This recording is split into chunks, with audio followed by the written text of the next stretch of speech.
नमस्कार बंधुरा केमन आছেন आशा करছি সকলে সুস্থ আছেন ভালো আছেন। আমি মাম্পি নিয়ে এসেছি আরও একটি নতুন ভিডিও। আশা করছি আপনাদের অনেক অনেক ভালো লাগবে আর আমাদেরকে একটু ভালোবাসা দেবেন। তো এখন দেখো সন্ধ্যাবেলায় আর কি আমরা চলে এসেছিলাম একটু বাজার করতে, তো একটু চিকেন নিয়ে নিলাম।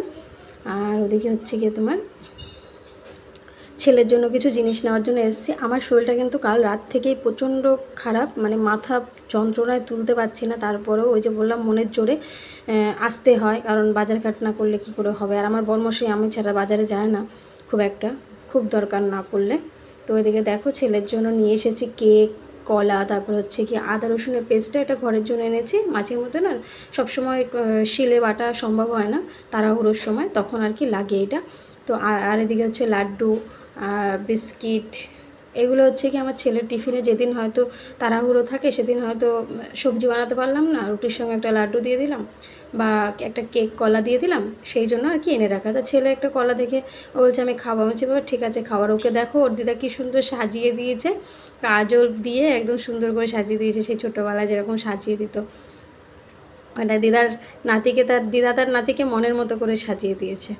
আর কি যে মানে কি বলবো, আমি দেখে তো হাসছি। আমি যে তুমি এখন বড় হয়ে গেছো না, তুমি কাজল পরেছো? বলছে না আমাকে তো দিদা পরিয়ে দিয়েছে ভালোবেসে। আমি বলছি ও আচ্ছা। তারপর দেখো এই যে আমি বাজার টাজার করে নিয়ে এসেছি। আর ওদিকে হচ্ছে মা রান্না বসিয়ে দিয়েছে, ভাত বসিয়ে দিয়েছে।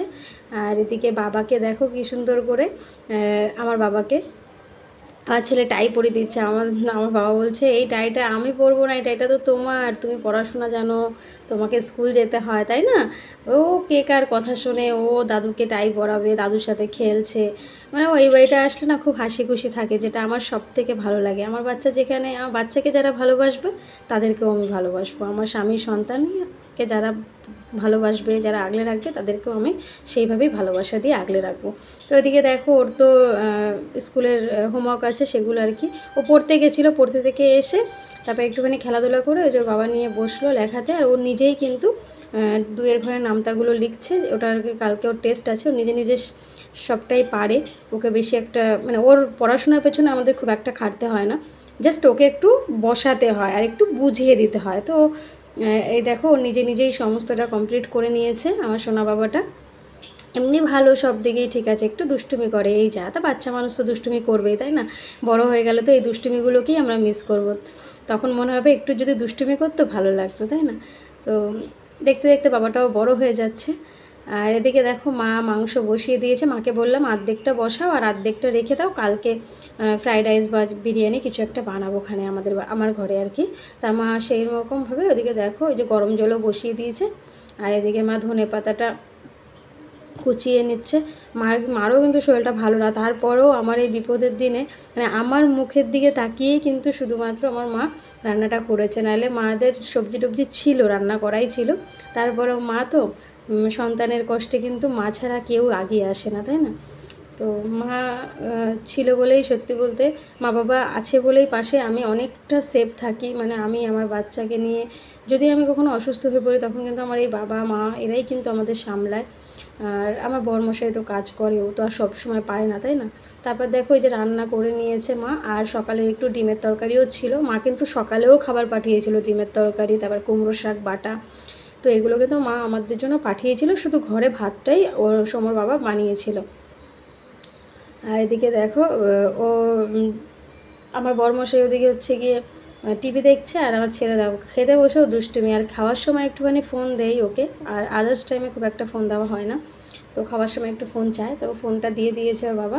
তো এখন ওই ফোন দেখবে আর খাবে, আর আমিও খেতে বসে গেলাম।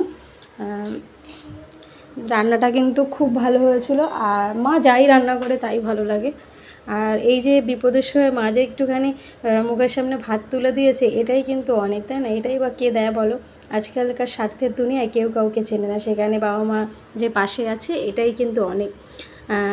তাদের জন্য আমি খুব একটা কিছু করতে পারি না, চেষ্টা করি করার, কিন্তু করতে পারি না। তারা কিন্তু সব সময় আমাদের পাশে থাকে। যদি আমি কখনো কোনো দিনও নিজের পায়ে দাঁড়াতে পারি, অবশ্যই আমি আমার বাবা মার পাশে থাকবো। এটা মানে আমি কি বলবো, আমার মন জানে আমি কতটা মন থেকে এই কথাটা বলছি।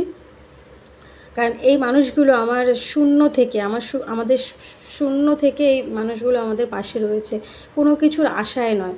সব সময় আমাদের আমরা যাতে ভালো থাকি, ভালোভাবে থাকতে পারি, সেই সব নিয়েই কিন্তু সবসময় ভাবে। আমার বড়মশাইকেও কিন্তু নিজের সন্তানের মতোই ভালোবাসে তারা।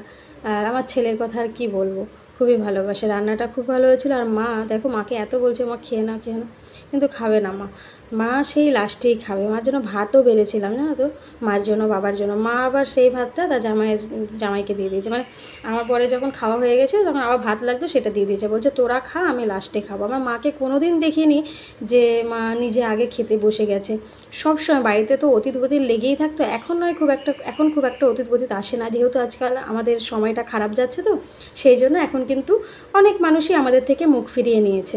কিন্তু তাতে কোনো অসুবিধা নেই, ঠিক আছে, সময় একদিন আসবে। সময় তো একরকম থাকে না সবার।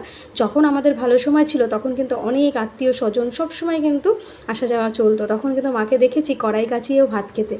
অনেক ভালো মন্দ রান্না করতো আমার মা, কিন্তু তার মধ্যে কিন্তু জুটতো কপালে ওই কড়াই কাচানো খাবার। তাতেও কিন্তু আমার মা কোনোদিনও দুঃখ পায়নি, সবাইকে নিয়ে মিলেমিশে থেকেছে।